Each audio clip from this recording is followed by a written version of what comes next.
Welcome to Relationship Renegades on Fun for Life Radio. I'm one of your hosts, Rachele Brooks Smith. And I'm your other host, Emilio Palafox. How you guys doing? And we have a super special guest today. She's actually one of my dearest friends. Nora is this beautiful, incredible woman that my love Emilio is going to tell you all about. Oh yeah, so much to say about Nora. Thank you first and foremost for joining us, Nora. Thank you for having me. I'm excited to be here.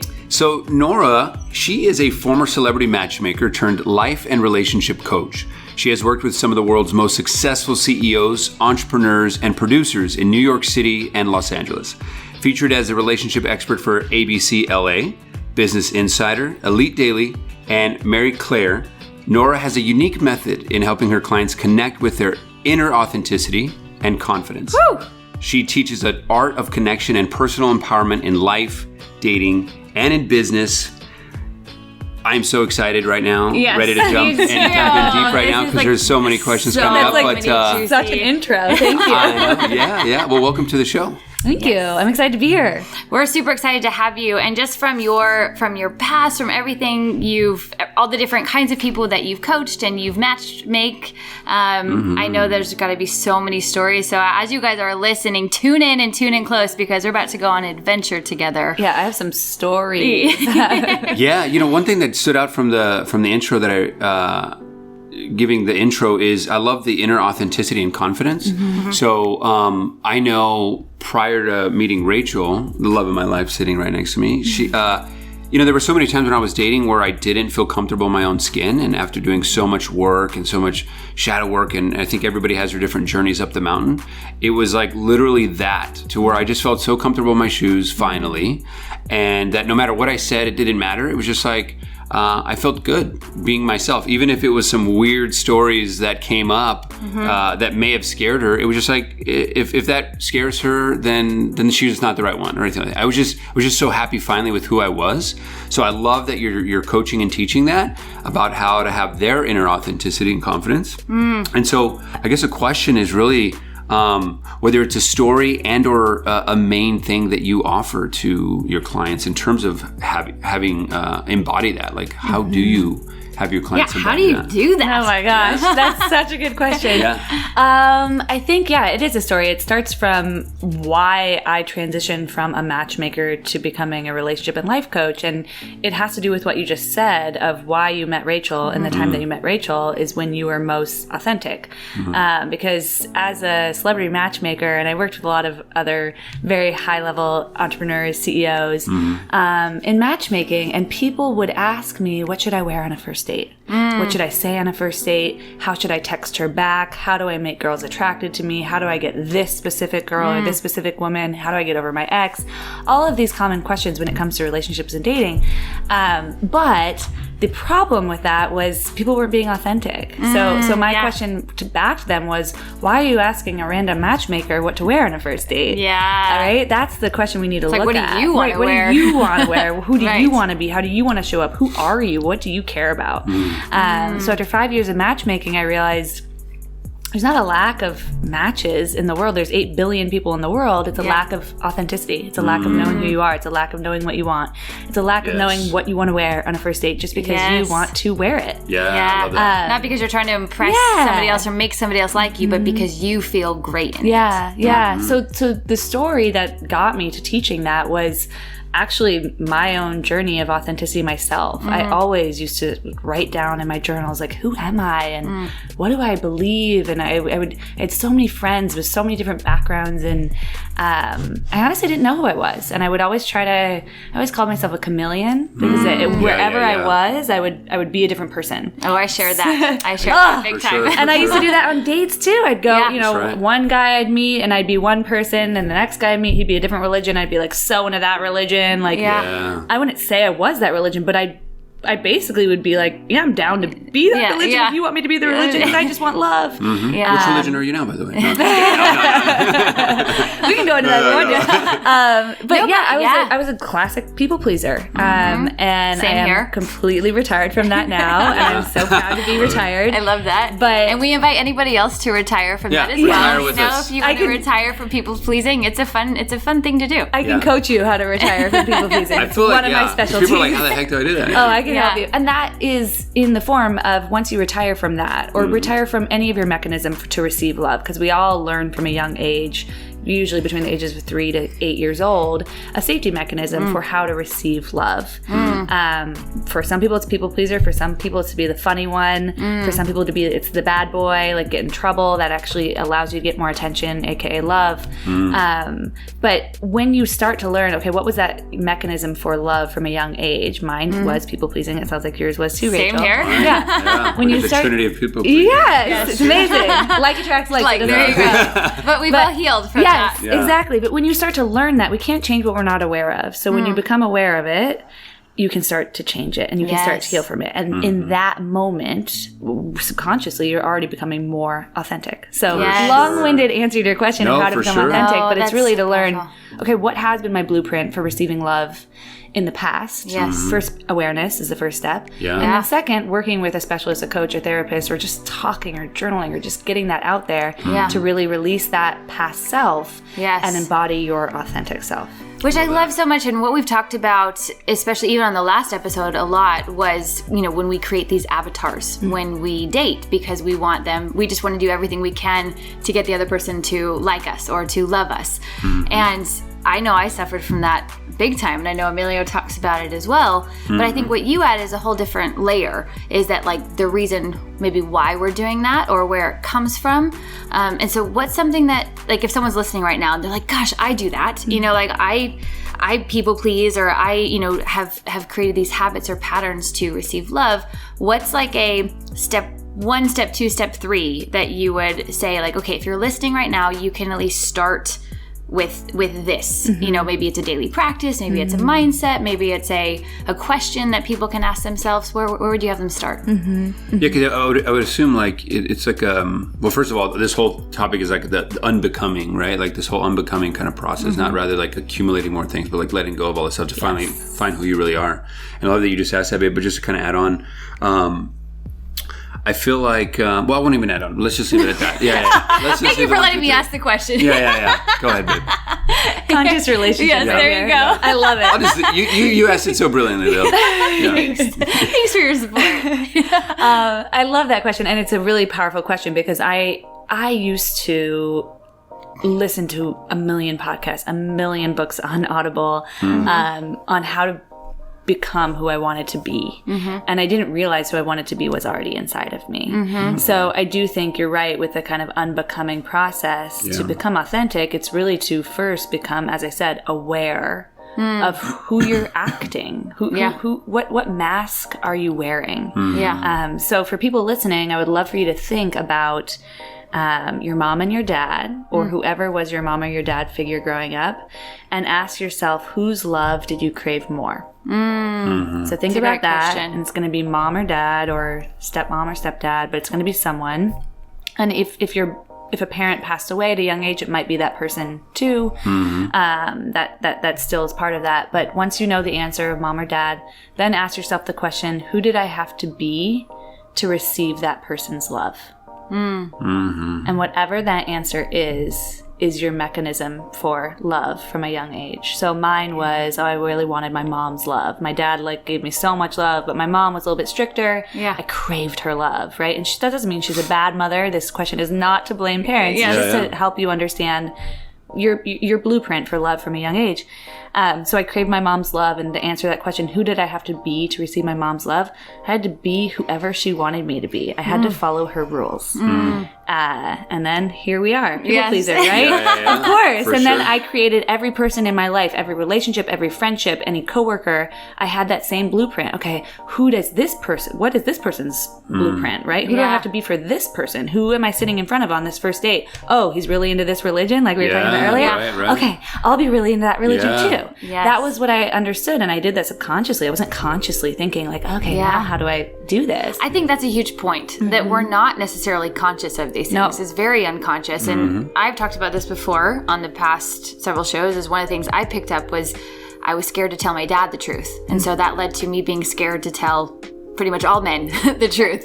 But it took like years and years and years. Like I read books, I did guided meditations, I even did hypnosis, I did all this stuff because I had such a hard time figuring out like, why is it so hard for me? Even in like stupid things, I would omit things, I wouldn't tell the full truth, and it led to so many toxic things. But once I found it out, and so I think if you're listening, there's hope, right? Like it's just a finding out of where you picked it up, why you picked it up, so that then you can start to, it's so freeing. As soon as I found that out, it was so much easier for me to start being honest with men. Yeah. The only reason why we're still together here, me and Emilio, is because I've been able to be honest when it was really hard, which I never could have done before. Yeah. I would have messed it up by now. Yeah.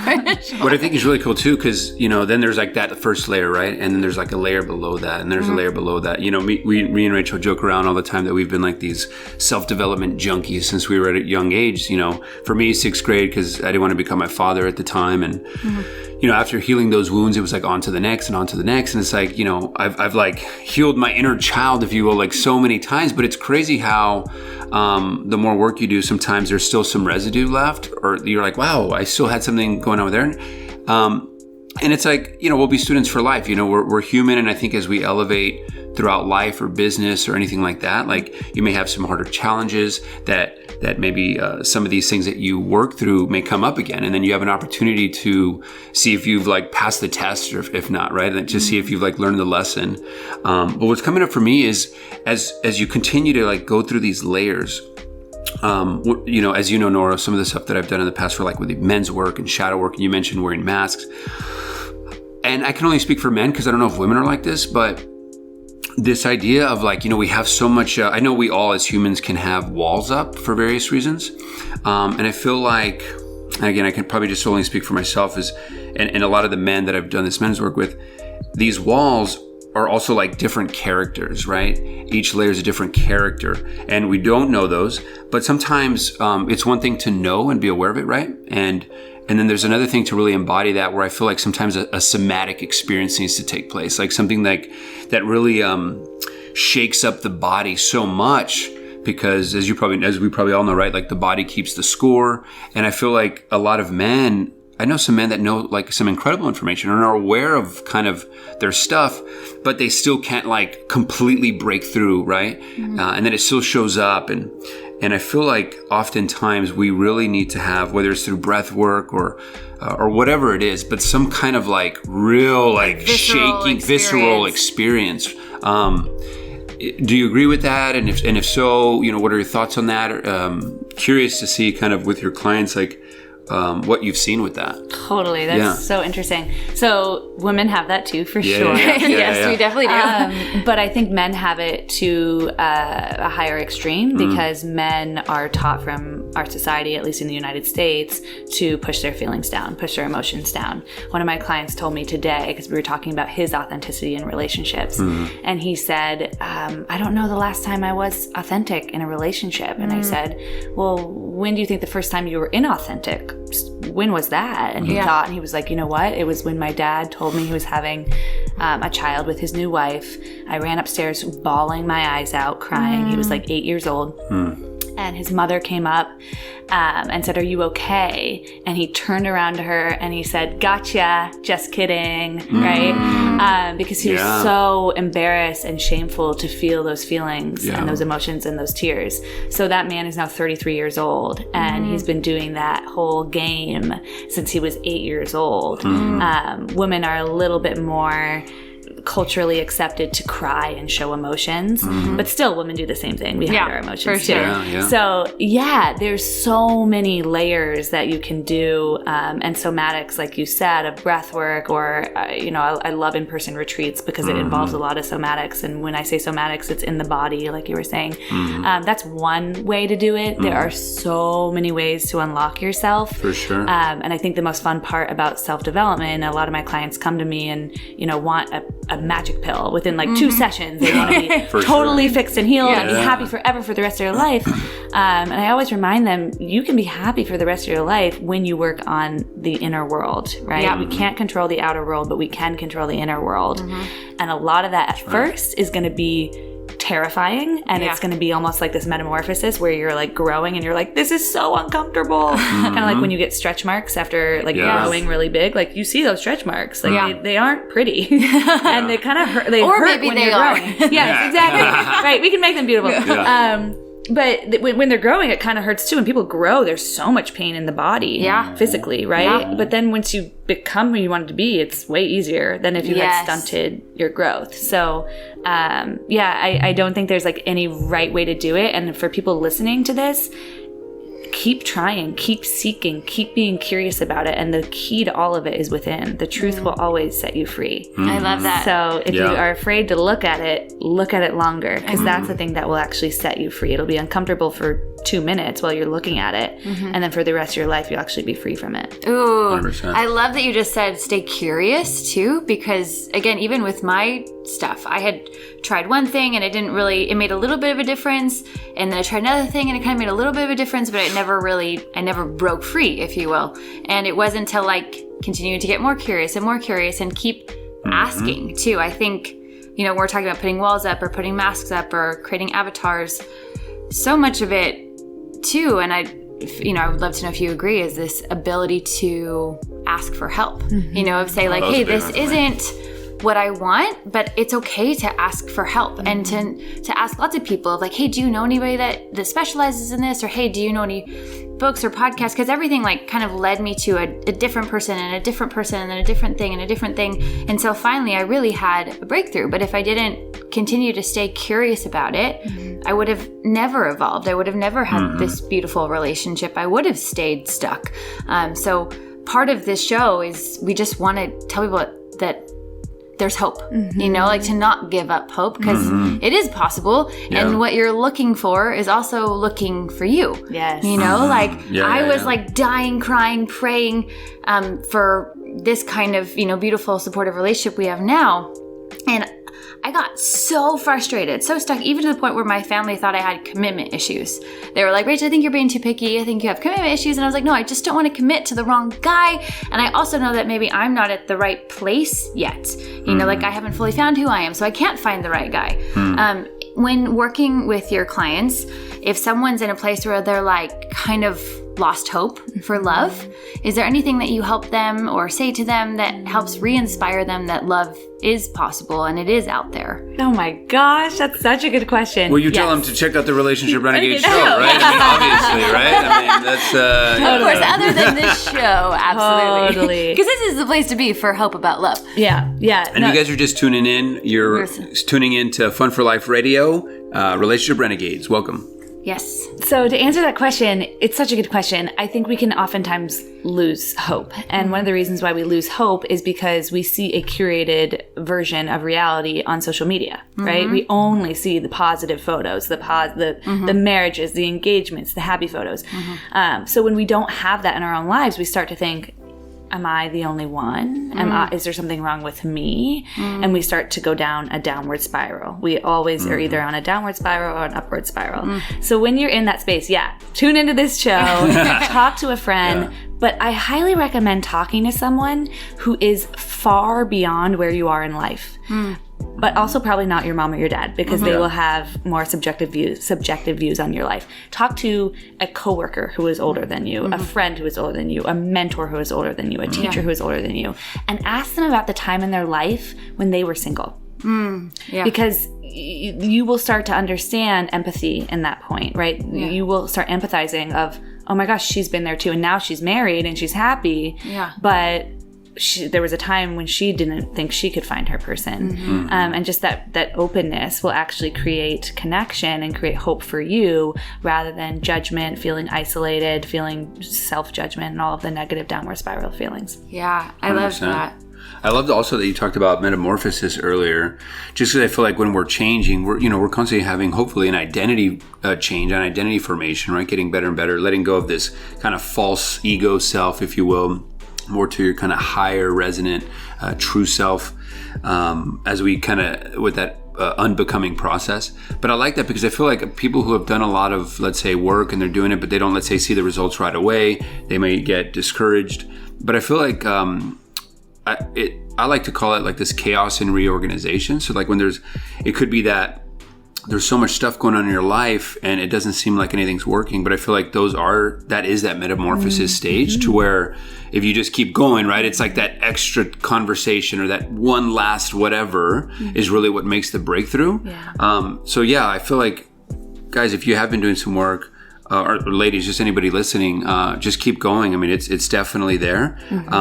But I feel like so many people will have this chaos and think that it's something else. But to me, it's like, a lot of times it can be your old self dying off, right? And like your body's like not comfortable with that. Totally. That's growth. You know, always. right, all the time. Yeah. So I feel like the more people can get used to being comfortable, being uncomfortable is just like a great muscle to build, right? It's the best muscle to build. Yeah. And with life, we only have so many hours in the day. We only have so many times that we can connect with people, right? Yeah. If we're holding on to our past relationships, our past self, our past self-judgments, our past people pleaser, all of that, we won't have enough space or time for future people to come into our life.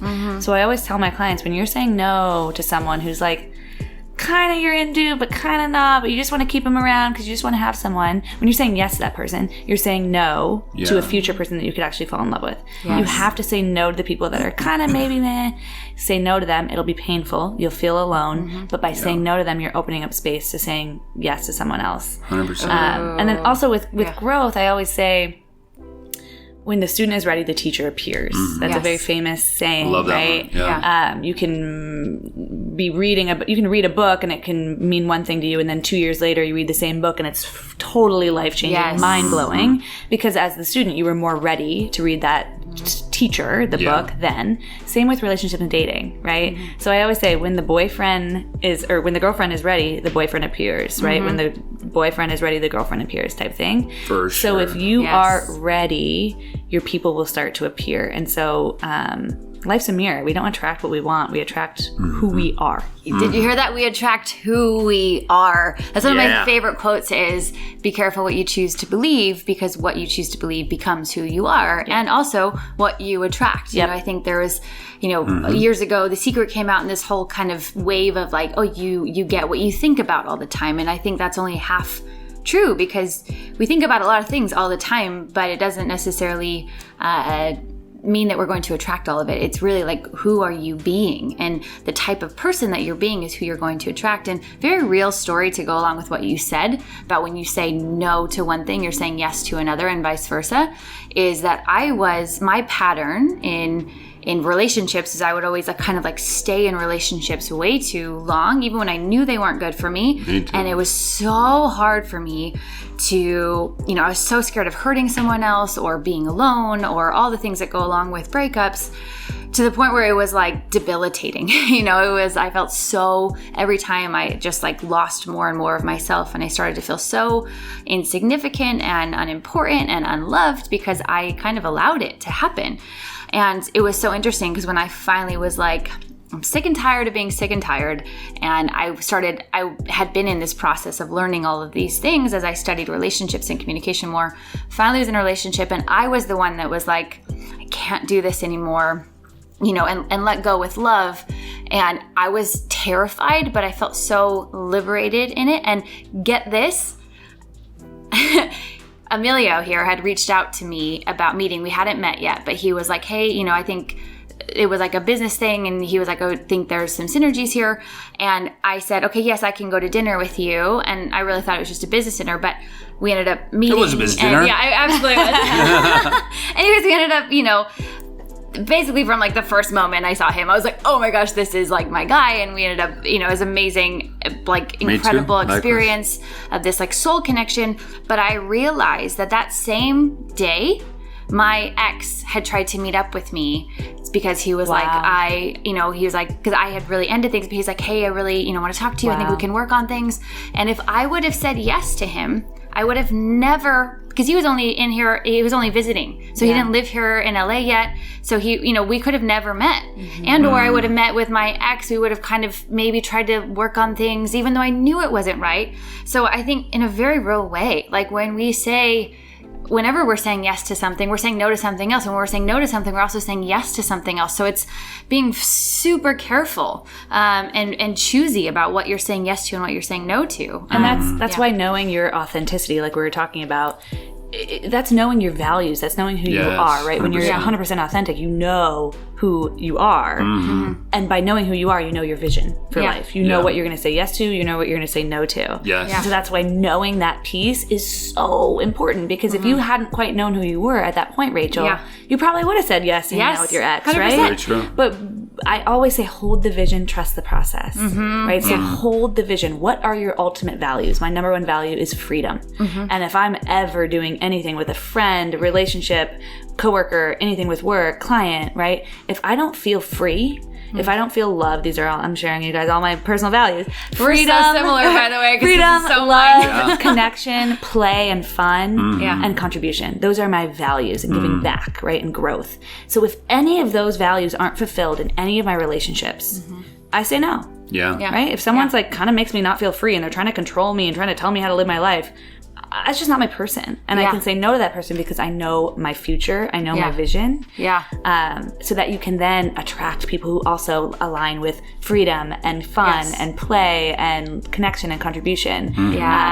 A lot of people ask me, like, how do you have so many good people in your life? And I'm like, yo, it started with me knowing who I was and who I wanted to surround myself by. And I had to shed off a lot of friendships. And it was hard for a people pleaser to be like, hey, I don't have the time. But it was, hey, I actually don't enjoy spending time with you. You really bring me down in a lot of ways. Nothing against you, but I got to take care of me first. And that's why you were able to meet Emilio the way you did. I love that you're sharing this, because it's such a great conversation about I think so many people don't know their values, right? What's important to them. I help clients know your values. But also like, and you kind of alluded to this a little bit, like, but also like what life is asking of them, their vocation. So I love that you said know your vision, then trust the process. One way that I love to live is, and I forget who says this, but it's like, birds don't fly, they're flown. And so to me, trusting the process is being that bird. And in terms of, I know my values, I know what's important to me, I know my purpose in life. And like you said, as long as I'm there, I let go and let God. I'm a very spiritual person.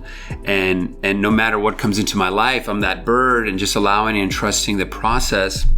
I think it's a great way to live. But you're still showing up in who you are. So it's a lot of like figuring out who you are first, so that you can go with the flow. Because otherwise, in my past, I would be like you, and I tried to adapt to everybody and people please everybody and go with the flow, but I was doing it in a way that I wasn't owning who I was. So I would always get...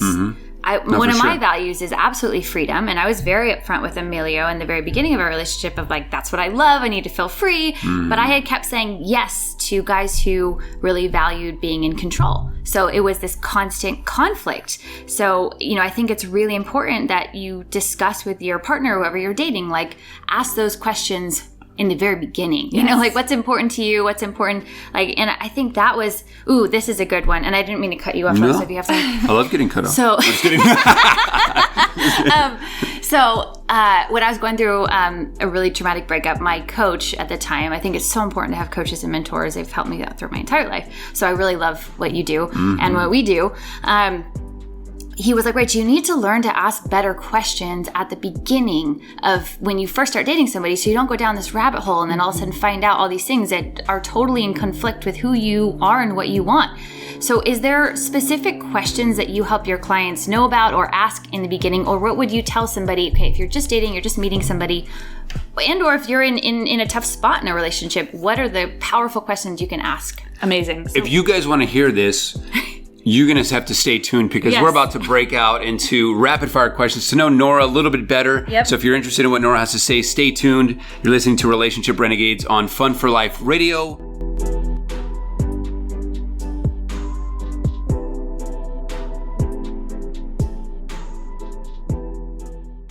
Welcome back. You're listening to Relationship Renegades on Fun for Life Radio. If you're tuning in just now, we just asked Nora a really powerful question that we're going to answer really fast, but in a thorough way, and then get right into our rapid fire question segment of the show. So, Nora, question is: if someone's just beginning to date or they're in a rough spot in their relationship, what's a powerful question or questions that they can ask to make sure that they're in alignment with each other? That is such a good question. Thank you, Rach. So the most important part about this is, again, going to be knowing yourself. So asking yourself those powerful questions first. What do I believe in terms of religion? Do I want kids or not want kids? What are my deal breakers? What are my must-haves in a relationship?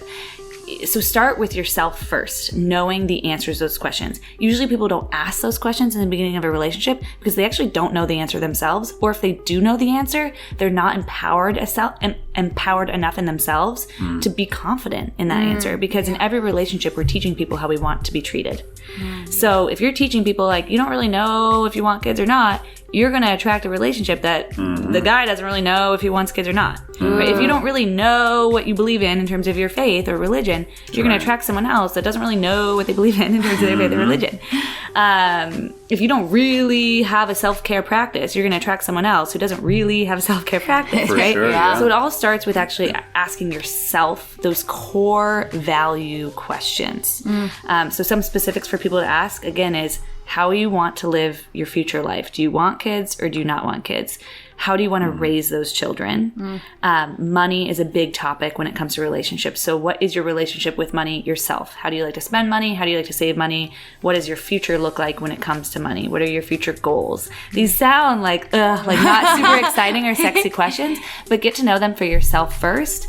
And then you can start just naturally talking about them in the beginning of a dating relationship and asking those people questions just naturally as well. And then even bigger than those tangibles is how do you want to feel in the relationship? Especially for women. Every woman wants to feel safe, seen, and understood. That is so important to women. If you don't know how to articulate that, I just articulated it for you. But then you can share to your partner, this is how I feel safe. When you are consistent with me, when you answer my phone calls and don't ghost me for 1 week at a time, I feel safe. Right? So you're teaching people how you want to be treated by knowing how you want to be treated. Yes. I love that you brought that up because we talk a lot about on the show our 4 pillars of if you can help create a space for yourself as well as for the other person where you feel safe, seen, heard, and loved, which is basically the same thing, which is super cool. So totally. But you have to talk about those things. Yes. You have to make them aware. You can't just assume that they know. Which I think and guys love it. I mean, it's like when you tell me that, I'm like, oh, okay, I know that. Like, fantastic. I can do that for you. Yeah, don't make it a guessing game. So we're going to continue on with this topic, but babe, let's jump right into rapid fire questions. Rapid fire segment is so fun, guys. These I'm super are stoked. really deep questions, guys. So brace yourself. But Nora, you have to answer fast. These are fast. Okay. When I dance, I look like A monkey. Ooh, good Maybe job. That was Nice. great. Okay, number 2. If you could paint anything, what would you paint? My hometown, Anchorage, Alaska. Ooh. Man, I love this. This is good. Look at Okay, that. look at this. This is Look how fast. good she knows You herself. know what know you want, yourself. Nora. I know who I am. Yeah. What is the most interesting thing you have in your purse / wallet? Oh my gosh. Such a great question. One of my other values is simplicity. I am a super simple person. So the only thing in my purse and wallet are my credit cards and hand sanitizer during COVID. Truly. Wow. And my car keys. Simple No work. makeup, no nothing? Nothing. I Wow. don't keep anything in my love it. purse or wallet. That's what my mom is. My mom just doesn't And like I do. anything. That's I'm like not such me. a simple person. So much That's beautiful, stuff. yeah. I love it so much. Okay. If you could get a yacht, what would you call it? Georgia, my mom's name. Aww, I love that. I would call it Georgia Peach. Georgia Peach. Peach. The Yeah. Georgia Peach. The Georgia yacht. Oh, Amazing. man, that's incredible. Gosh, right, that well, was like a super fun rapid fire segment. I don't think we've had anybody answer so quickly. Yeah, like you did. a lot of people are Says just a kind of lot. like, and you just knew exactly what you want, which makes sense. That's pretty cool. Well, this is exactly why Nora's exactly who she is, because she studies herself like crazy and I helps do. other people find their true, authentic self. So if you're just tuning in now, you're listening to Relationship Renegades on Fun for Life Radio. We just finished up our rapid fire question segment, and we will be right back for more raw, real, deep conversation about communication, about communication, communicationship. Exactly, it's a new word. I created it. Relationships, and just a lot more fun stuff. Welcome back. You're listening to Relationship Renegades on Fun for Life Radio. I'm one of your hosts, Rachele Brooke Smith. And this is Emilio Palafox. How are you guys doing? And we are here with our beautiful guest and one of my dear friends, Nora, who is a relationship and life coach, used to be celebrity matchmaker. We're having such incredible conversations. I love this one so much.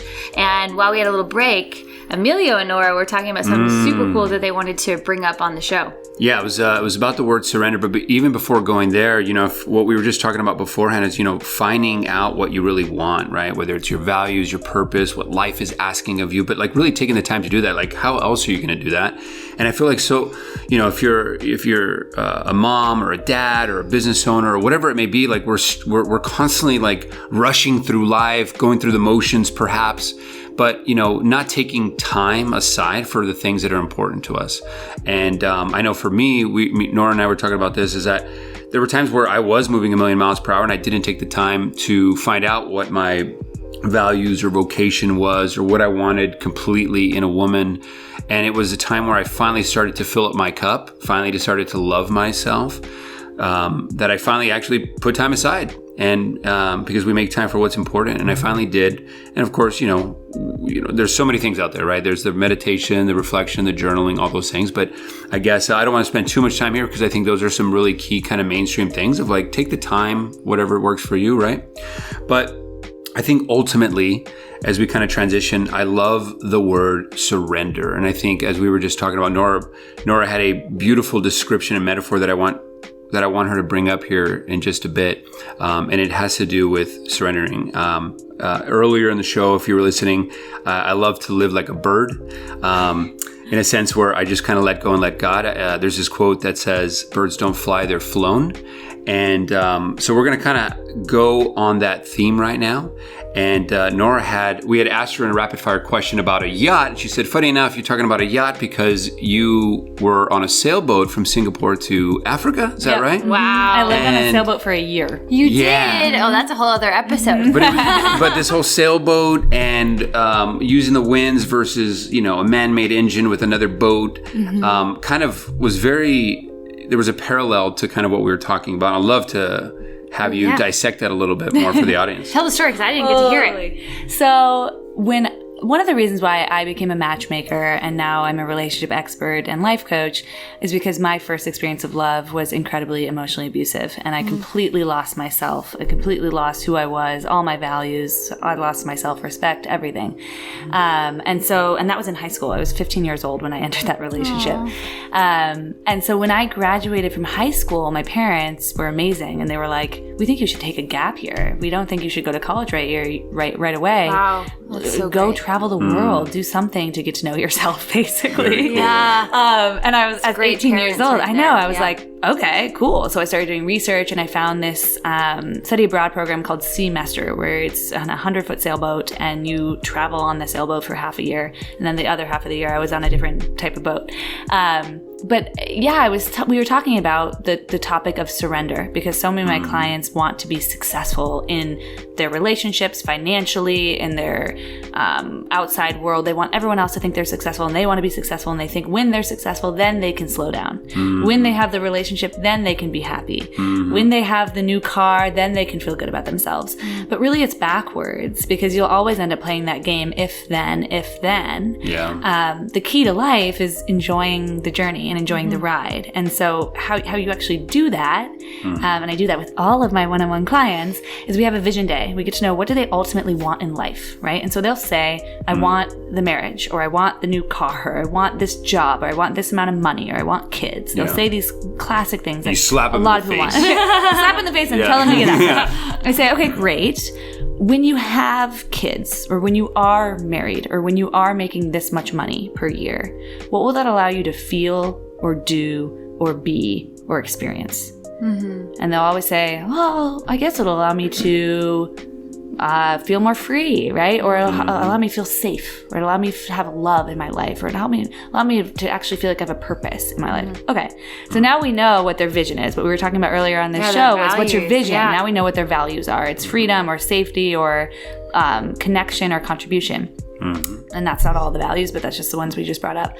So when you know those, then you can actually surrender, right? Because you always know, okay, those are my values. That's who I am. Whatever life hands me, and life is inevitably going to be choppy. It's going to go up and down and up and down like a sailboat, right? Yeah. We're going to have good winds and bad winds, but you know how to sail that boat. That's the whole point, right? Yeah. So when you know your values, you know how to sail your own boat. And so my story of living on a sailboat, I get seasick really badly. Me too. It's the worst. So and there's something called the trade winds in the Indian Ocean and all of the oceans, where if you go into the trade winds, you actually don't need an engine for the sailboat. You don't need anything. You just need the natural power of the sails of wind. And so the entire trip we traveled just by wind, and I never got seasick. But in one part in the Jakarta Sea is where it was, there were no winds, so we had to use a man-made engine boat, right? We couldn't use the natural way of the wind, and I got so seasick. And I think that's exactly what so many people are doing in society, especially in American society. We're trying to force the wind. We're trying to we drink coffee 5 times a day, and we're trying to force this relationship. We're trying to drive our way through life just to be successful, But in reality, if you know what you want, if you know your values and you know how to ride that ship, right? Drive that engine, drive that sailboat, then just let the natural parts of life show up for you. And that's the surrender. I think that's the part where the magic really happens in life. Oh, so beautiful. And I think, thank you so much for sharing that. And I think another thing that you said too that was so key was this slowing down that you said, right? This idea that you talked about, slowing down to speed up. Yeah. And I just feel like, I guess I could just only speak for myself. That's been one of my main themes for my entire life. Everyone's like, Emilio, slow down. Yeah. And I'm still learning that. I definitely have to slow down and smell the roses or the peaches. Well, and what you had said too, I think is so pretty profound. One is it's overused, right? It's oversaid, and it sounds even kind of cliche, just enjoy the journey, or but when you actually do let go and you really do start to find who you are and what those values are, right? Once I know that what matters to me is feeling free, what matters to me is feeling safe, then I can just create that within myself. I don't necessarily need all this other stuff to let that happen. I think once I realized that, it was I can actually just enjoy the journey, and I can actually be more driven by enjoyment than achievement. And I can't wait for the time when our society celebrates more so people who are actually just overall just happy in life, fulfilled in life. That what if joy was our metric for a celebration or awards or whatever it is? It's man, people who are just joyful. Now, I'm not just saying happy, because I think happy can come in waves or it can be conditional, but I think this sense of joy, because I feel you can find joy even in challenging times, if you know who you really are and what fulfills you. Because once you know, then you can just create that for yourself. You don't have to wait for other things to do it, which I love. So I totally agree. Yeah, that reminds me. Seriously, when you joyful in turbulent times or bad times, 6 years ago I hit rock bottom. I was changing a career. And I remember I was jumping on couch to couch with friends and family, and it was a very humbling experience to say the least. But the last kind of couch I was my sister's couch, and I remember just being completely shattered in so many different ways. But I remember finding so much joy at that point because everything had been wiped away, and I was starting with a clean slate. And so tea tasted a little bit better, the roses became more clear in 5D, 6D, right? The conversations with my mom at night, sipping on the tea, I started to kind of have a higher sense for all the emotions, and it was a really deep connection with myself more, with others, with the world around us, because I guess because I slowed down at that point. But I found joy in those times. So I think for sure, I think we can absolutely find that in everything. There are two motivators in life, fear and love, and both of them work really well for motivation. But the one that will last is love. The motivator of fear, right? Oh, I have to get this done because I want to be successful. That's a fear motivation, right? Yeah. I have to get out of bed today because I have to make more money. Right. It's a fear motivation. It'll get you out of bed, right? Yeah. But eventually you're going to burn out. No matter how strong-headed you are, no matter how forceful you are at making things happen, it's not going to be the thing that it's going to truly kind of push you out of bed, versus love will pull you out of bed. You'll wake up in the morning, I can't wait to smell the roses. For your analogy. I can't wait to experience this joy of life. I can't wait to see this client. I can't wait to do this job. I can't wait to do it. And that's why, again, knowing what your values are will change your motivation for life. And that's how you can actually have joy even during the hard times of life. Wow. So profound, guys. Tune in some more, guys. We're talking about some really life-changing stuff here on Relationship Renegades on Fun for Life Radio. And before we get any deeper, we're going to be right back. We're going to get into our Renegade Moment with Nora, which is going to be super exciting because Renegade Moments are all about the big breakthroughs that we have in life. So stay tuned. We'll be right back.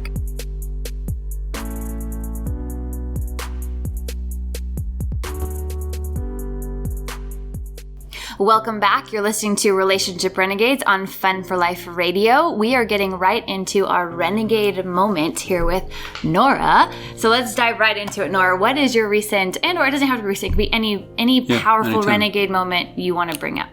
And what would that be exactly? What's a renegade moment? So renegade moment is just simply a breakthrough moment, a time where you maybe let go of your old self, became a new self, just kind of maybe you surrendered, just anything that you broke through something to become a better version of yourself. Yeah, because if you think about renegade, the whole purpose of the show, like a renegade, Relationship Renegades is this concept of like a renegade moment is when you choose different, right? Like it's like going against the grain. So finally that moment where you're like, I used to do this, but I finally chose different. I had this renegade moment. Totally. Okay, so I have a recent moment. Awesome. Yeah. So, as a lot of you guys know, I was a professional matchmaker for 5 years, and I'm a relationship and life coach. And I recently was in a relationship for about 3 years. Yeah, it was about a 3-year relationship. And he was such an amazing man, amazing partner. We are still close friends. I can only say positive things about him. He's an amazing man. But I knew inside of me that he wasn't the man that I was going to marry. And we learned that through, when I first met him, I was 26, I think. I didn't know who I was. The reason I'm passionate about knowing my values and knowing who I am is because for a very long time in my life, I had no idea who I was. So when I first met him and first entered the relationship with him, I had no idea who I was. And he would always say, Nora, I've never met someone who's grown as much as you've grown. I've never met someone who's changed as much as you've changed. And he was always a advocate for my change. But through that change, I realized that he was not the person that I wanted to marry. We have very, very, very different values. Relationships never end out of a lack of love. They end out of a lack of shared values. So people always get confused at the end of a relationship, but I still like this person. Like I still like they're a good person, or I hate this person, but I love this person, right? Yeah, for sure. Yeah. It's there's always love there, always. Even if you hate them now, underneath hate, it's always love. It's a lack of vision for your life. It's a lack of knowing where you guys want to go. And me and my ex really had different visions for our life. So, we had to end that relationship. And one thing that I would recommend for anyone going through this, and if you feel a feeling in your stomach of like, oh, I'm in the wrong relationship too, reach out to a coach, a therapist, someone for help, because it's a huge transition in your life, but it's the exact thing that will set you free to what you ultimately want. So what me and my partner use is something called conscious uncoupling. It's a book, right? Yes, it's a book, and it's a process. I go through it with a lot of my clients, interestingly now. But it's a way to break up. Is such a harsh word. It's such it brings so much negative emotion to people's lives when they hear the word break up, right? Versus conscious uncoupling is, hey, we are choosing consciously as two human beings that love each other, but need to separate. And how can we separate out of love? So that was my biggest transformation, because as a coach and as someone who is this expert in love and relationships, I also had this layer of, I'm supposed to know how to do this all. But by me being vulnerable about it and open about it and showing that no relationship is perfect and we can grow in every relationship, even if it doesn't work, it's still a celebration. I grew so much. We always enter relationships to heal. And you guys both had so much love. We had so much love and incredible memories and experiences together. It's not, him and I are still good friends. Like I just moved and he helped me set up my Wi-Fi, which is so nice of him. But we enter relationships to heal, and I completely healed in that relationship. relationship. I think one thing I really realized by letting go of him was my codependent tendencies. Yeah. I had no idea that I had codependent tendencies. No therapist, no coach had ever told me that. And when I couldn't break up with him, I was working with my therapist on it, and she mentioned that what I was holding on to, I didn't want him to get hurt, right? Like, and she said, well, if you broke up with him, what are you afraid of? And I said, I would be afraid of hurting that little boy that had a really hard upbringing. I'd be afraid of letting him down. Yeah. And she said, well, that's codependent. And I was like, okay. And she said, what's the reality? And I said, well, that he's like 33. He's a 33-year-old man. She said, yeah. And she said, and actually the reality beyond that is if you don't set him free, you will continue to keep him a 7-year-old boy. You will continue to keep him where he was at because you're enabling him to stay the same rather than letting him grow. So how humbling as a coach and someone who knows all about codependent tendencies and knows all of this stuff scientifically to actually hold up the mirror to myself and say, oh, shoot, like I've got more growth to do. For sure. And sometimes in those moments you want to break down, but I really think I broke open. Like I really just humbly was like, okay, let's go. What else can I learn? How else can I grow from this? So that has changed my life completely, because now as a 29-year-old woman, I am confident to be single. I'm proud to be single. I know I will find my person eventually. I'm not dating right now, but I never would have said that at 26. I wouldn't have been strong enough in myself. And now that I know myself so clearly, I will attract someone that is actually the right fit for me. Yes. And that's why I'm a big proponent of doing coaching and therapy and relationship coaching before you enter a relationship. Or even if you're in a relationship, you can grow too. But so many people get married at a young age not knowing who they are, and that's why our divorce rate is at 60%. Yes. If you know who you are and you know what you want and you do the work and you really kind of lean in and hold up the mirror and take the mask off, you're going to find a partner that actually fulfills you rather than a partner that fulfills the needs you needed when you were 3 or 5 or 6 years old. Exactly. Nora, I'm so proud of you and so inspired by you, and I really hope that everyone listening really hears what she just said. I mean, I can't imagine actually that I feel like a lot of people can really resonate with that. I really resonate with that, and I feel like because I am a little bit older than you, around the same time, I was doing the same thing, and it was one of the hardest things I've ever done, but it was one of the best things I've ever done. And I love that you said, a lot of people talk about, the breakup, but you feel like you broke open. We love talking about this kind of this perception shift on a heartbreak, that maybe your heart's not breaking, maybe your heart's just expanding so that you can love more, so that you can go into this next relationship and have even more appreciation and more love, more capacity to love. And I know that to be true for our relationship. And the sweet just isn't as sweet without the sour. But it's true. We don't know love without hate. We don't know happiness without pain. Right? Yeah. So we need to go through those painful moments to really experience the positive moments to not push them away. For sure. And I feel like pain is our number one teacher if we allow it to be. Yes. And, just kind of changes the perception, like you said, love.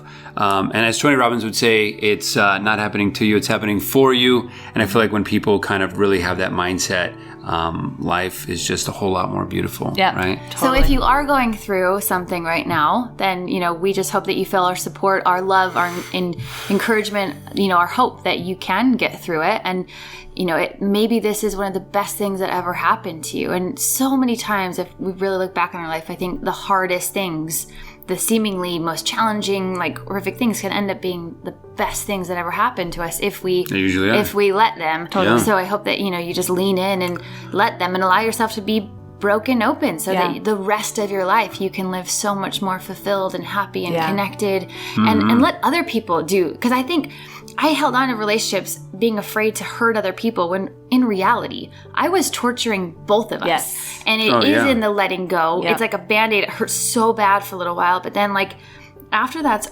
gone, both people are so much better human beings, and there's so much good that comes from that. So so many Jews. I'm in my mind. I'm like, man, we continue to go through this because it's so big for me. I can come back. But it's so big. I mean, I remember for me that was the biggest. I think we share so many great similarities here. But I think it's a great conversation because as a kid growing up, domestic violence kind of home, and I was always afraid of what my dad was going to do to my mom. And so I would like stay up and wait till everyone would go to sleep, like second grade going forward. And if something happened, I would go and like console my mom or my sister, you know. And so like you can imagine at that point getting ingrained of like seeing women cry from a very young age and like having to go console, think that I need to go and save them all the time. And of course you could imagine how that showed up in my life with a relationship, trying to like save women until I had to allow. And the only reason I say this is just because you guys had already said it, but I feel like we're always walking each other home.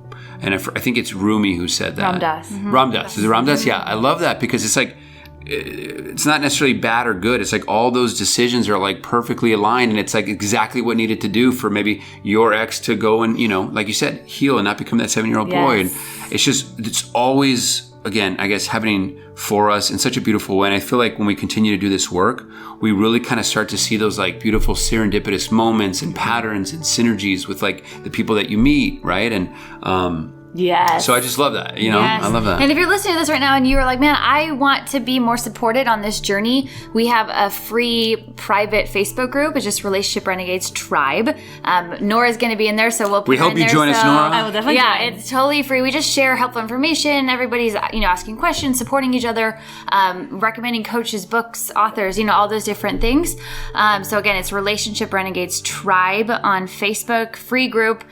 Just request access, answer the questions to get in. We'll let you in.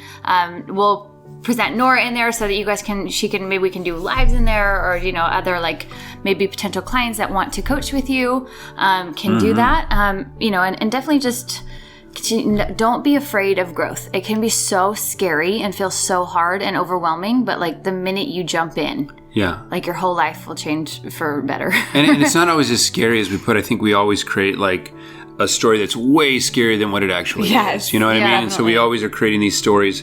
But thank you so much for sharing that relationship renegade moment. Yes. We'll be back on the show, guys. Stay tuned with us. This is Relationship Renegades on Fun for Life Radio. Stay tuned.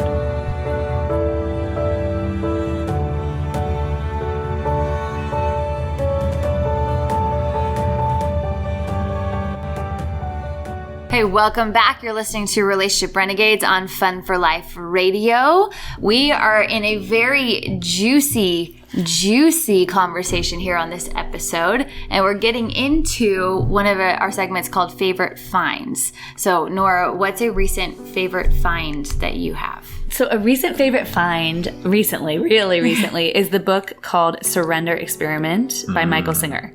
I read so many books, so for me to recommend a book means a lot to me.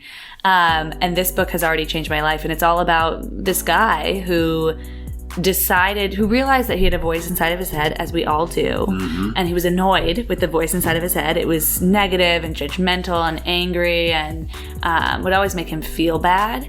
So he decided to start getting to know the voice inside of his head. He started to kind of just sit silently. He didn't know what meditation was. He didn't know of any of this stuff.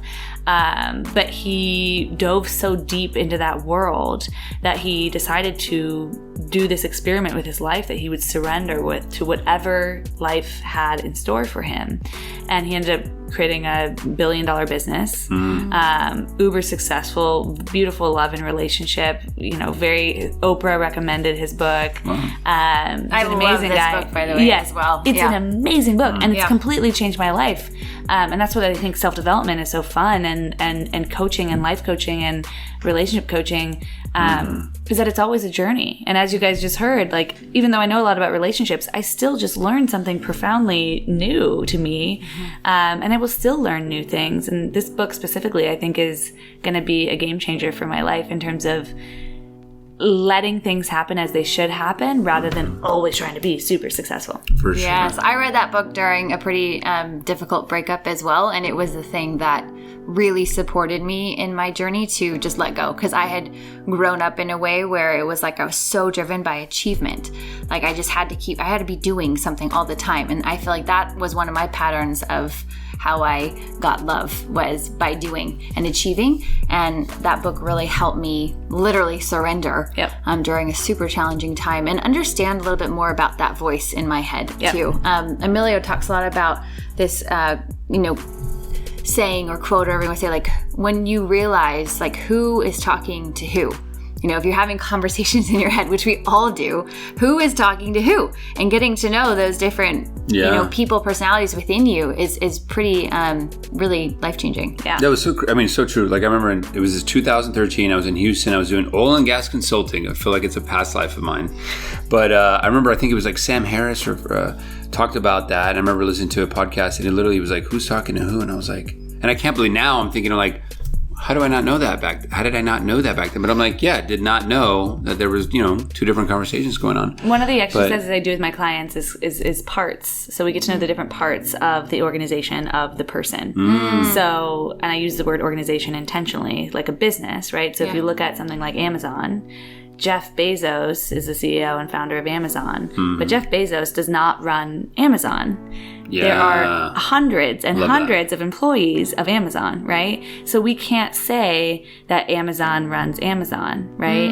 And we also can't say Jeff Bezos runs Amazon. Hundreds of employees run Amazon. So same with you, Emilio. Emilio didn't run Emilio. That's right. There's many different employees of Emilio. Rachel doesn't run Rachel. There's many different employees of Rachel. So one thing I do with my clients is we actually get to know, okay, who's been the CEO thus far? Yeah. And have they been a CEO or have they kind of been a dictator? Right? Have they been completely running the show? What percentage of the organization, of the business, do they run of Rachel or Emilio, right? And so your past CEO was the people pleaser. Yeah. And then through the work that you've been doing, maybe one of the employees that came up was the one who it's all about Rachel, right? The self-love Rachel, the badass Rachel. I don't know if I can cuss. Sorry. Yeah. You're good. Okay, cool. And then the playful Rachel, the little girl Rachel, the sensual Rachel. Like there's going to be all different parts of you. And really what those parts are your emotions. Yeah. And to not be afraid of them, but actually let them have a voice and let them come up. Will create so much connection in your relationship and so much play in your relationship too. Gosh, I love that you're saying this. I haven't heard it in that way, but with different one-on-one clients that I have, I did it in a different way. And I love hearing somebody else talk about this. So I did it because I'm an actress. And so I'm like, okay, we're going to get to know the different characters. I love that. Yeah. So whether it's like but they're all basically the same, right? Whether it's employees or characters, we all have these different things that make us who we are, and understanding both the light and the dark and accepting both. And that was something me and you talked about too, of like embracing the light and the dark. Yes. And on that topic, because I think this is an interesting topic to talk about, especially if you grew up in a way where it's like, I grew up in a way where it was like, just be happy. Just be happy all the time. And if just don't, just whatever you're going through, just be happy. And so I learned to only want that. And it was really hard for me to understand and embrace my darker side, if you will. And I know you kind of had talked about that too. So if someone's listening right now, like, what are you guys talking about? Like light and dark parts of you. Can you talk a little bit about that and your journey in embracing all different sides of yourself? Totally. So a lot of people I was brought up the same way, where it was such a positive upbringing. I never saw my parents fight. And that actually was extremely detrimental to me in my relationships because then I didn't know how to fight. I was so afraid of conflict that I would people please to avoid it. And so my partners in relationships, they would never know what I actually wanted because, again, I would just like want to avoid the fight or the confrontation or the conflict. So I would just people please. So getting to know the dark side of you and the light side of you, if maybe you stay on more of the dark side, is just getting to know all of the multifaceted parts of you as a human. And for the human experience, it's good to know all of you and to know when to use which part of you. So specifically for women, I think a lot of women are known to be really good at being light and playful and fun and kind of girly or naive, but really being strong in your femininity and your sexuality and your sensuality and standing strong in that and being proud of that is something our society just doesn't talk about. Yeah. For sure. And I think actually opening that up will open up your connection to yourself sexually, sensually, and will create a sexual, sensual relationship with a romantic partner in a healthier way rather than in a pleasing way of like, well, I guess we should have sex now, right? It's more of a, hey, like, I want to do this because this pleases me. Less of like, I want to please you. Of course, in a relationship, we want to please our partner, but if the ultimate goal is to please the partner, that's when we go back into that codependent relationship style. Your ultimate goal should always be to please yourself. And some people hearing this might think, but that's selfish. But really, when you are trying to please other people, ultimately first in a relationship, that's actually more selfish, because why are you trying to please them? To make them love you, which is a selfish, motive, right? Just a toxic way to do it. Yes, exactly. It's like, it's convoluted, but really, if we could change anything on this earth, it would be teaching people how to love themselves. Yes. And how to be selfishly in love with themselves. Yeah. Because when you take care of yourself and your cup is full, that's when you can love others. Yes. That's when you can contribute to others. That's when you can show up for others and volunteer for others and love others. But you can't do that until your cup is full. Yeah. I love that you brought up the sexual part of it as well. And we'll get pretty open on this show. So, you know, one thing that we've had in our sexual relationship is there's definitely been times when we've both said, well, I'm just trying to make you feel good. And then the other person is like, no, I'm trying to make you feel good. And then I'm like, no, babe, you don't understand. Like, when you're feeling so good, it makes, like, I think what we had to learn, and I'd love to, because I think when people are listening right now, when you're trying to, especially for females, because it's not talked about, it's way more open for men to talk about sexual things and for women to talk about them. But it's just a part of life, and it's part of relationships, and it's a really important part. Beautiful part of life. It's a beautiful part of life. It's like the best part of life. But so, you know, especially if a woman's like, well, how do I find more of my sensuality and my sexuality, and how do I embrace that part? Especially if you grew up in a religious family where it's like, I grew up when like sex is bad unless you're married, and then it's okay. But it's still not talked about in a way that like, hey, this is part of life. How do we do this? How do we connect better?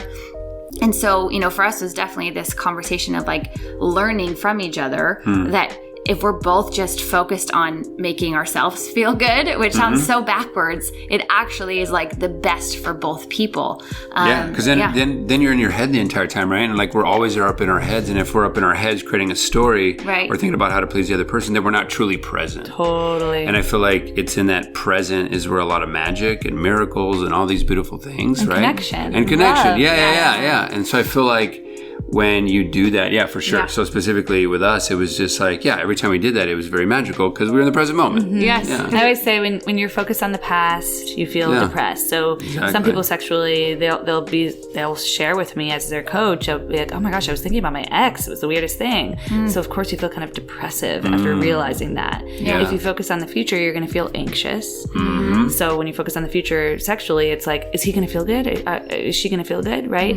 Focusing on the present is really when you can connect authentically and openly with someone. So especially sexually, caring about yourself. And by caring about yourself and actually being a little bit selfish and hedonistic in the bedroom, that will allow you to be able to receive. So many women and men are bad at receiving, right? And by receiving sexually, it's letting the person make you feel good. And as you just said, Rachel, you want your partner to feel good. So many people, what's blocking them is they aren't receiving that gift from their partner. So I practice receiving all the time. People used to compliment me, oh, you look so pretty, or like, oh my gosh, how did you get so successful, or whatever. Like, oh, no. I mean, it was just luck. Or I'll be like, oh no, I didn't even like wash my hair today. Like, don't give me that compliment, you know? Like, I could not receive a compliment. And that was blocking me from authentic connection. Anytime anyone gives me a compliment now, or anything, any gift of time, of love, of anything, I put my hand on my chest and I look them in the eye and I say, I received that, thank you. And it's kind of awkward at first, right? Like, it's what? But it actually embodies you. It makes your body remember the feeling of receiving. And it's like building a muscle, like going to the gym of like, okay, I can receive love. A lot of people can give love. A lot of people have a hard time receiving love. I think, because we're stuck in the ego-centered, I'm not good enough, or I don't have enough, or maybe I'm better than. And I feel like for me specifically, there are times where like I feel like I can't receive certain things, and I know it's when in those times for me, it's when if I don't love myself fully, then I can't receive love. I find out, and 100%. So anytime I'm like, God, like when Rachel, right in the beginning of our relationship, she used to say a bunch of beautiful things, but like it just like would not land because I was still like in some chaos and reorganization. I was rewiring finally a beautiful relationship that I was, that I deserve, and that I worked really hard to like love myself and surrender and all these things that we've been talking about. But in times, because we're human, sometimes when Rachel's saying something or something's happening in my life, that I'm like, I don't really feel that. Why is that? And it always goes back to I'm not loving myself. Right. It's always back to me. Man in the mirror as always. Well, what's crazy too about like both giving and receiving, right? Like so many people are so much, it's maybe easier for people to give to other people, but when you're not able to receive, right? If you're blocking the reception of that gift, you're not only robbing it from yourself, but you're robbing it from the other person as well. So I think, especially if you grew up in a home where it was, taught to like, oh, it's not about you, it's about everyone else. Because I know that was my upbringing. It was like, give to everybody else, help everybody else. And I never really learned a lot of self-love was not talked about until like way later on in my life when I had to actually finally start to learn how to love myself. And if you're listening to this and you're wondering how to do that, we actually talk a lot about different things to do on previous episodes. So definitely go check them out. They're on our YouTube as well, just Relationship Renegades. But this concept of it is the most selfless thing to do, to receive, because you actually give a gift to the person that is giving it. Yes. And so if that's the way that you have to view it at first, both in life, but also in like your sexual relationships, right? Like the more I'm focused on like just receiving the gift that he's giving me and that he's receiving the gift that I'm giving him. And in so much of that is actually being able to like allow yourself to just get lost in the joy of it. It's surrender. Yeah, it's the surrender. Yeah. Because so many times he's like, babe, you're in your head. I can tell you're not here with me. Yeah, but that in my head was actually me trying to focus on making him feel good rather than just allowing myself to get lost in the process of feeling good. Get Which lost is so in the crazy. process. I love that. It's just surrendering. Yeah. It's just like letting things happen the way they are naturally meant to happen. It's one of the hardest things to do. But if someone's struggling with that though right now, like if someone's like, okay, I'm in this thing and I can't let go, I don't want to let go. Yep. Is there something that you would advise to them to at least like start in the process? I would highly recommend, this is the point when I would work with a coach or a therapist or someone who specializes in whatever you're afraid to let go of. Because when you have mentorship and guidance through that, you will feel a little bit safer. Yeah. What about, so like, back in 2000, let's say 13, if you asked me, Emilio, do you love yourself? I'd be like, yeah, of course I love myself. What are you talking about, right? Yeah, I used to say the same thing. I was like, I look in the mirror and I'm like, yeah, okay, we look good. Cool. Some people are like, do I love myself? What the heck does that mean? And it may be different for everyone, right? In terms of how they decide to finally fill that cup up. What was it for you, if you don't mind sharing? And what are some things maybe from certain clients that on ways that they finally were able to fill their cup? Oh, such a good question. So for me specifically, being someone who always gave love to receive love. That was my blueprint, right? I need to give them whatever they want for them to love me. It was actually being completely alone for the first time in my life is when I was able to understand what real self-love was. I'm a firm believer that we are all addicted to something in this life. Yes, for sure. Drugs and alcohol are easier to see, but a lot of people are addicted to work. I personally was addicted to people. Like I was addicted to other people's stories. I was addicted to just relationships and friendships and always just like being around people. I used to live in New York City and I love New York City because it gave me, I always was focused on others. And by doing that, I was never focused on myself. And so for the first time in my life, a couple of years ago, I lived alone. I exited a relationship and I spent 5 months completely by myself. And that was really hard and really confusing. I read the book Love Warrior by Glennon Doyle. I highly recommend it for women. Men can read it too, but it's kind of a girly book. And I got to know who I was. And that's really when I fell in love with myself. It wasn't pretty at first. Like for a while, I was like, I don't really like myself after I got to know myself. But then it was the process of just spending more time with myself. It's almost like I was in a relationship with someone who was like very emotionally distant, right? Yeah. Before. I think a lot of people are experiencing that. I know I experienced that. Totally. And then I got to know her and I was like, okay, I don't like that part about you. Let's get to know it. Ooh, my self-talk is really harsh on myself. Let's work on that. And just dove straight into this self-development journey. And then got to know myself and began to love myself from there. I love that because, I mean, we talk so much about like, when people ask, I mean, we're not the dating kind of experts or anything like that, but if somebody comes and talks to us about that, it's like we always just feel like they should date themselves. And I feel like you just exactly described that. It sounds so corny, but it works. It really does. If you're adamant about it, if you spend time with yourself, if you get to know the stories you're telling yourself, if you start journaling, if you, it's actually really fun. Like when I Would have you a night wanna date alone, yourself? Would you want to date yourself?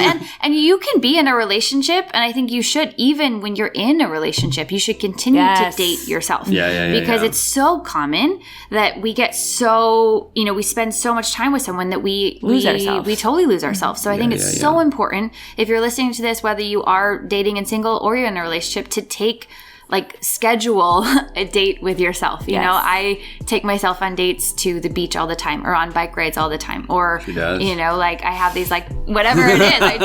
And I know that I need that. Yeah. If I don't have that, I am not as good of a partner. Yep. So I think it's really important that we, just like we would schedule any other date, that we schedule it and we honor that. Because I think a lot of times too, if a friend's like, oh, do you want to hang out? Or if someone asks you on a date, that you throw your self time aside, when in reality, you wouldn't do that to a friend. You wouldn't do that to a date. So why are we doing it to ourselves? Yep.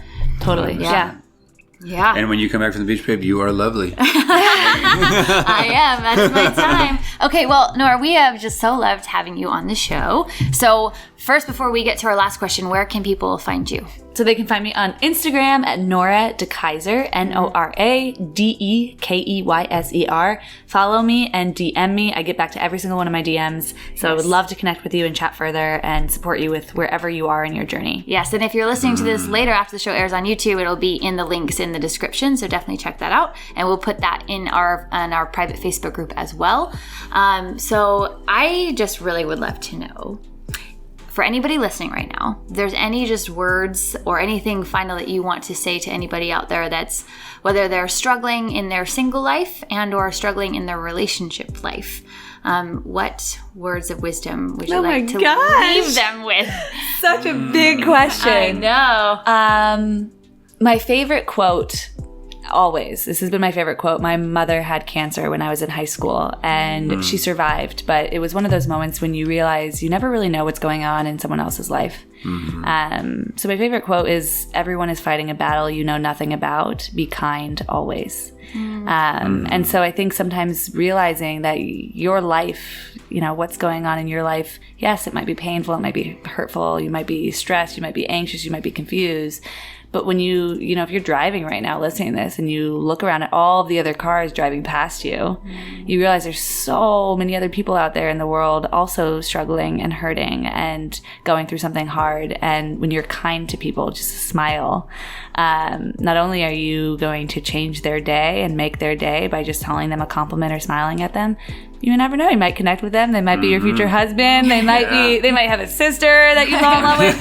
But it's so easy to just get stuck in our own worlds. And when we realize, whoa, everyone else is fighting a battle too. Let me just be kind.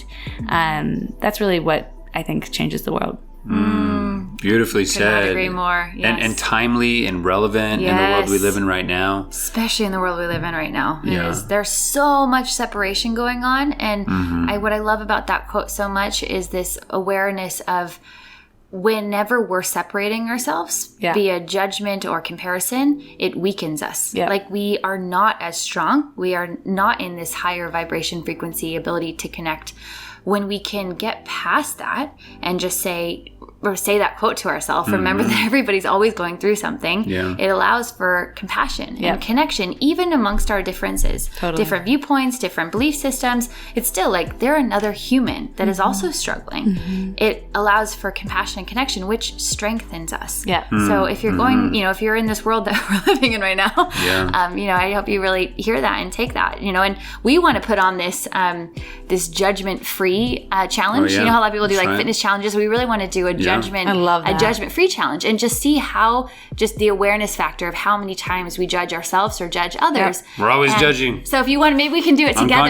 Maybe love we to. can set up a social challenge, and if anybody out there wants to be part of it, please let us know.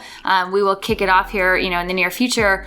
But just even if it's a 7-day, just 7-day judgment-free challenge, and see how far you can go each day and what we learn along the way and how we can share it with people. I love it. It'd be really profound. Let's do it. Let's do it. Surrender, guys. Love more. Love yourself especially. Judge less. Both be kind. People. Yes. So many great conversations we had here. Thank you so much for joining us, Nora. Thank you so much for joining. And if you heard this and if it inspired you or helped you in any way, please help us share this message, because there's so many people that are hurting or struggling, and if they could just hear some of the stuff, it would really help them. So please just share this with anyone you think might need to hear it. Definitely go check out Nora on Instagram. Dekeyser. A website that people should go to. Same website. If you Google my name, Nora Dekeyser, you will see my website, my Twitter, my Instagram. It's all over the place. Anything. All over the place. I love it. And I'm also launching a course. Yay! So if you're interested in learning about how to know your values and what you want and who you are, so that you can attract the ideal relationship or be closer in your current relationship, or get the new job, or get the raise, or get whatever you want in life, it really all starts within. So you'll see about that course on my social media as well. Oh, I'm so excited about this course. I know she's working really hard on it. I know it's going to be incredible. I'm so excited. So everybody, it's going to be awesome. NoraDekeyser.com and/or Nora Dekeyser on Instagram. Definitely go check her out. Again, thank you so much for listening. Thank you so much for sharing this message with anyone you think might need to hear it. I am Rachel Brooke Smith. And I'm Emilio Palafox. And you've been listening to Relationship Renegades on Fun for Life Radio. We will see you guys next week.